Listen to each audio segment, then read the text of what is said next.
मूषक जी, भ्राता ने तो मुझे भी आगे की यात्रा पर जाने के लिए मना कर दिया, परंतु मैं इस स्थिति में उन्हें अकेले छोड़कर कहीं नहीं जाऊंगा।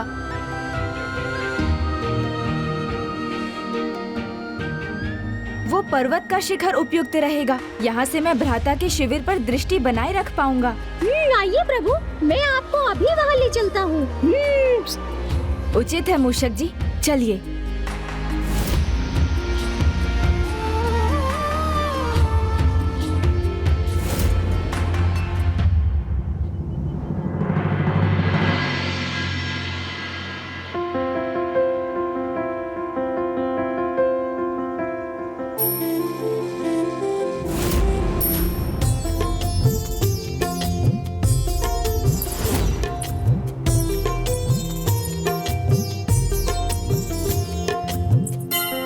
स्वामी, मैं शीघ्र आपके निकट पहुंचूंगी।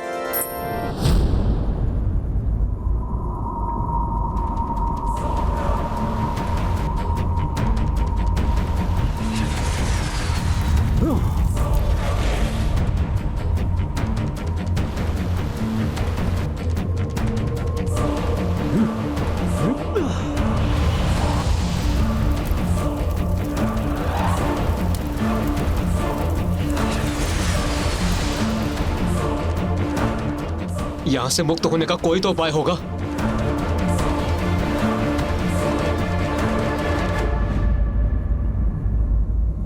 आप चिंता मत कीजिए, हम यहाँ अधिक समय तक बंदी नहीं रहेंगे, क्योंकि मुझे प्रभु के आगमन का आभास हो रहा है। अचानक सबको इतनी थकान क्यों हो रही है?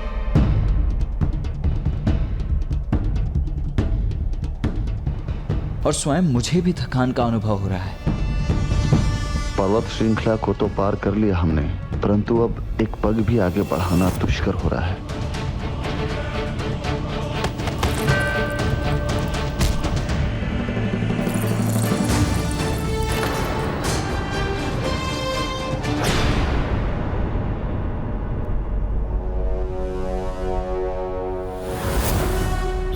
प्रभु, हमारी सेना को अचानक क्या हो गया? इतनी लंबी यात्रा में तनिक भी नहीं थके, बड़े उत्साह से कैलाश से अभी तक चलते रहे। तो अब इस थकान का क्या कारण है प्रभु? यात्रा में ऐसा ही होता है मूषक जी। जब तक मार्ग पर होते हैं तो थकान पता नहीं चलती, किंतु जब यात्रा का अंत निकट आता है और ये हमें भी ज्ञात हो जाता है, तब अचानक तन की थकान मन को भी घेर लेती है। इस अवस्था में मैं सभी को आगे बढ़ने के लिए प्रेरित कैसे करूं? मैं तो चाहकर भी भ्राता की सहायता नहीं कर सकता, क्योंकि पाशुपतास्त्र भ्राता को कैसे प्राप्त होगा ये तो प्रभु ने भी नहीं बताया। और यहाँ तो इनकी संपूर्ण सेना थकान में डूबी हुई है, तो अब भ्राता क्या करेंगे?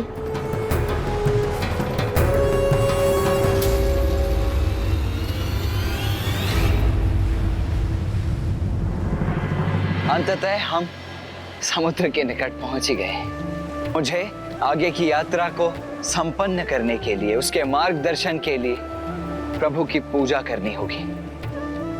आप सभी यहीं विश्राम कीजिए, मैं पूजा करके लौटता हूं।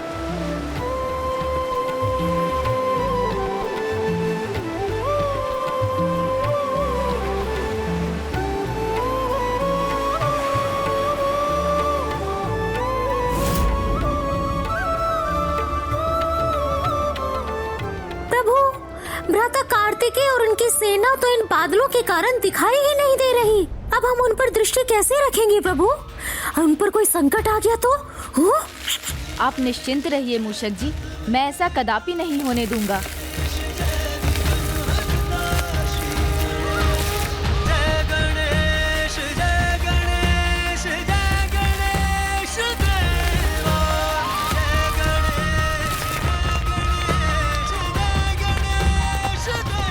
भ्राता, आपसे दूर रहकर भी मैं आपके साथ हूँ।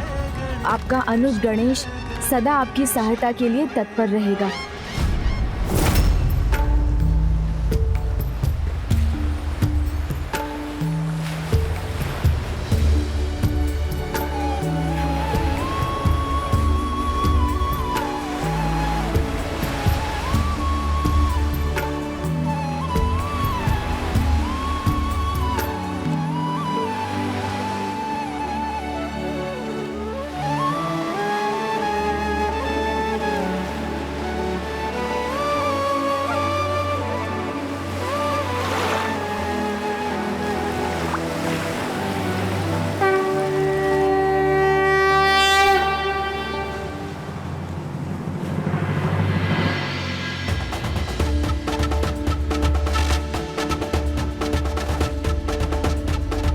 जल में यह शिला तो बिल्कुल शिवलिंग की भांति ही प्रतीत हो रही।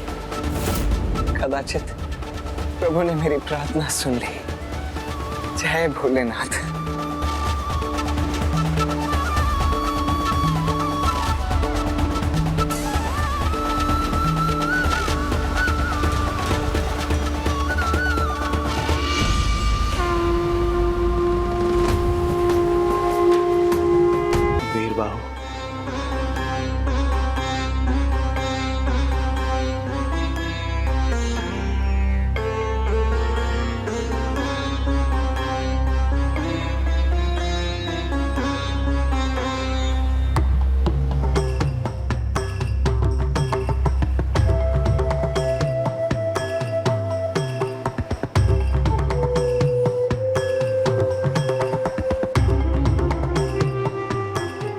तो मुझसे चला भी नहीं जा रहा।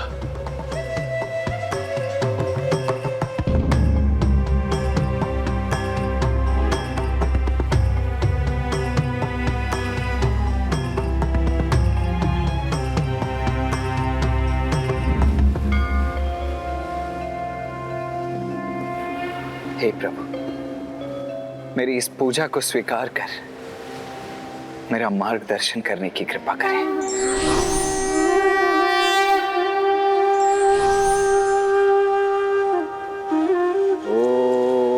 नमः शिवाय। ओम नमः शिवाय।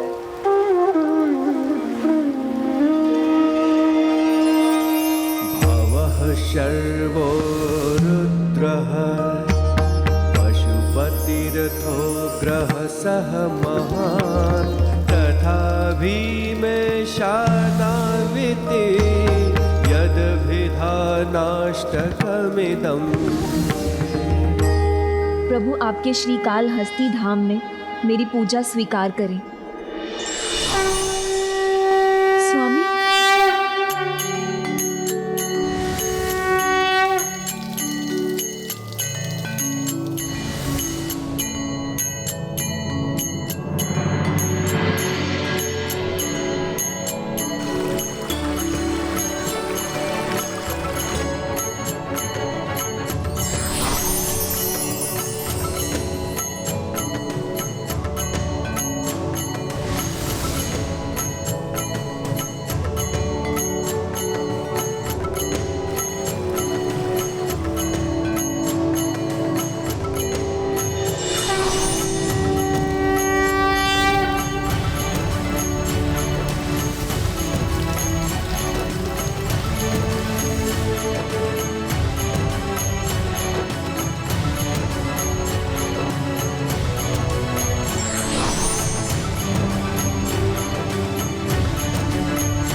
प्रणाम प्रभु। आपके इस परम धाम पर स्वामी की यात्रा के अंतिम चरण के आभास से मैं धन्य हो रही हूँ।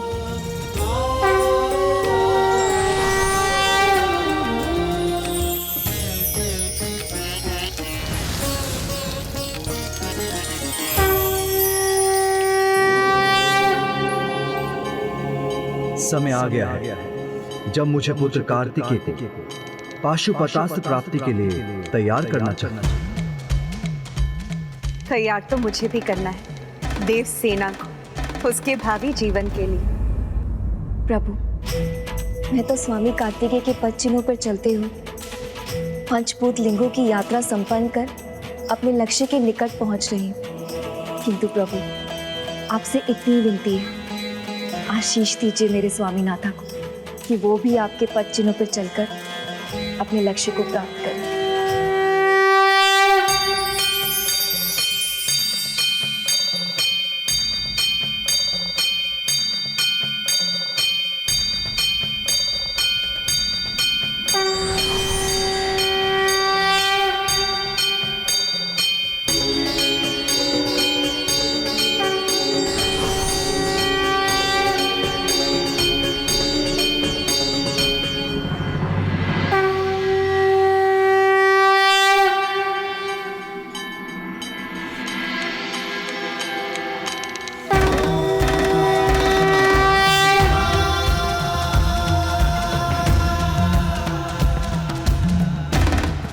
प्रणाम प्रभु। एक बार पुनः आपकी कृपा पाकर मैं धन्य हुआ। हे जगत पिता, मैं अपनी सभी भूलों के लिए आपसे क्षमा प्रार्थी हूँ। पंचभूत लिंगों की यात्रा के पश्चात भी अब तक मुझे पशुपतास्त्र की प्राप्ति नहीं हुई है, और आपको तो सब कुछ ज्ञात है प्रभु कि इस समय मुझे पशुपतास्त्र की कितनी अधिक आवश्यकता है।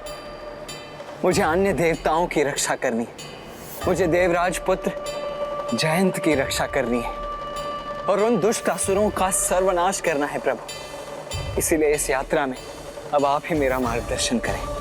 पुत्र, पाशुपतास्त्र एक महान और अत्यंत शक्तिशाली अस्त्र है। उसे प्राप्त होने की योग्यता प्रमाणित करने में 3 आवश्यक चरण हैं। सर्वप्रथम कठोर श्रम, दूसरा निराश हुए बिना पूर्ण निष्ठा से निरंतर उसे पाने की चेष्टा, और तीसरा एवं सर्वाधिक महत्वपूर्ण, उस अस्त्र को संभालने की क्षमता भी होनी चाहिए। माँ, आपको अनेकों धन्यवाद।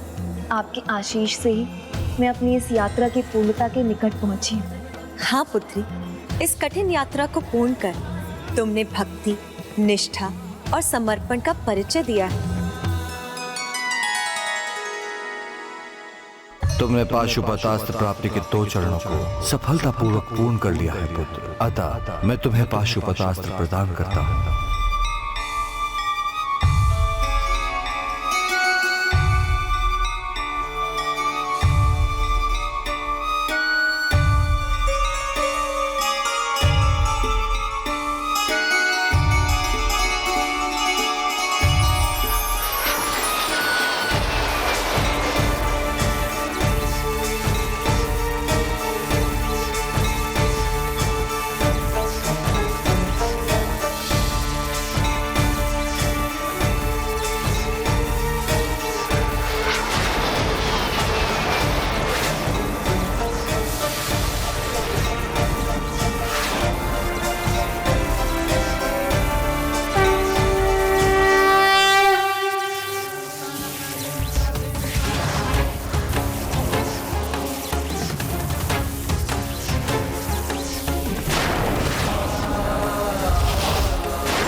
कितना दिव्य दृश्य है ये। सृष्टि के समस्त पशुओं की ऊर्जा से इस महान अस्त्र पाशुपतास्त्र का निर्माण हो रहा है।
पुत्र, पाशुपतास्त्र तुम्हारे समक्ष है। इसे प्राप्त करो, इसे प्राप्त करो।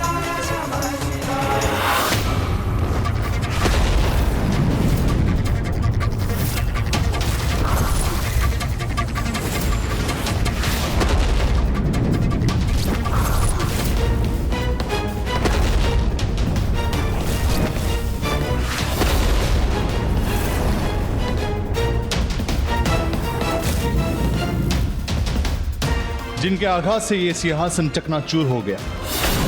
कैसा घोर अनर्थ है, क्या अस्त्र है ये?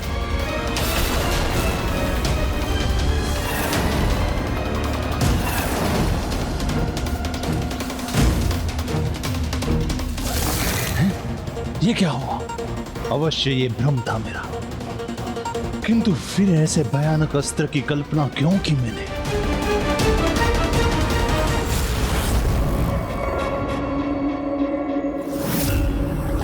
ऐसा भयावह दृश्य क्यों दिखाई दिया मुझे? इस अभेद्य राजमहल में कोई मायावी अस्त्र कैसे प्रवेश कर सकता है भला? इस महान शक्तिशाली पाशुपतास्त्र का प्रयोग इतना सरल नहीं है। तुम्हें इसकी प्राप्ति का तीसरा चरण पूर्ण करना होगा और तुम्हें यह प्रमाणित करना होगा कि तुम पाशुपतास्त्र के दायित्व को संभालने योग्य हो। आप बस आदेश दीजिए, मैं हर परीक्षा के लिए तैयार हूं। संयम, ये एक युद्ध है अपने ही विरुद्ध। जिसने संयम पर विजय प्राप्त किया वो किसी भी युद्ध में पराजित नहीं हो सकता।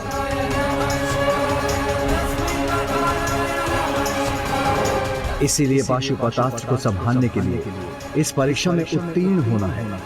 जो संयमित है वही योग्य है। आगे की यात्रा में तुम्हें संयम बनाकर रखना होगा, तभी तुम्हारी यात्रा संपन्न होगी और तुम पुत्र कार्तिकेय से भेंट कर सकोगे। विवाहित जीवन में आने वाले मनमुटाव को दूर करता है, पति पत्नी की आपस में समझ बढ़ाता है। इसलिए विवाह के 7 वचनों में से एक वचन है परस्त्रियम मातु समाम समीक्षम स्नेहम सदा चेन्मयी कांत कूर्या, जिसे पति पत्नी के मधुर संबंध कोई पर पुरुष अथवा पर स्त्री अविश्वास का बीज बोने में सफल न हो सके। और ऐसे विश्वास भरे संबंध की दृढ़ता संयम पर ही आधारित है। धन्यवाद माँ।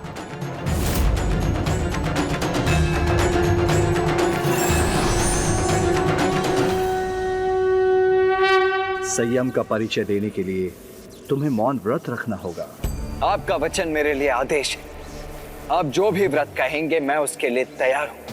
तब शस्त्री मौन व्रत धारण करो। तब शस्त्री मौन व्रत धारण करो। मैं आपको ही साक्षी मानकर संकल्प लेता हूँ कि कल प्रातः से मैं 6 दिन का शस्त्री मौन व्रत धारण करूंगा।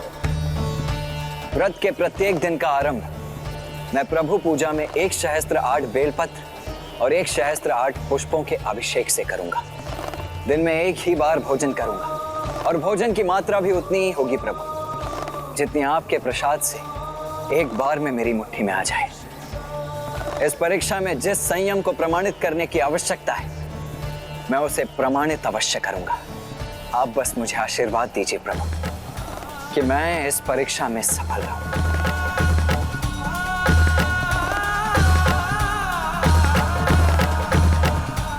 कल्याण हो पुत्र, सफल हो।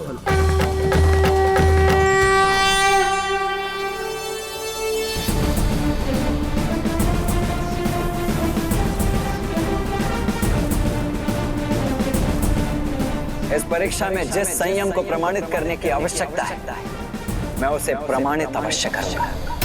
महान लक्ष्य मात्र वे व्यक्ति प्राप्त कर सकते हैं जो कठोर श्रम और निराश हुए बिना निरंतर प्रयत्न करने के साथ साथ प्राप्त लक्ष्य को संभालने का सामर्थ्य रखते हैं।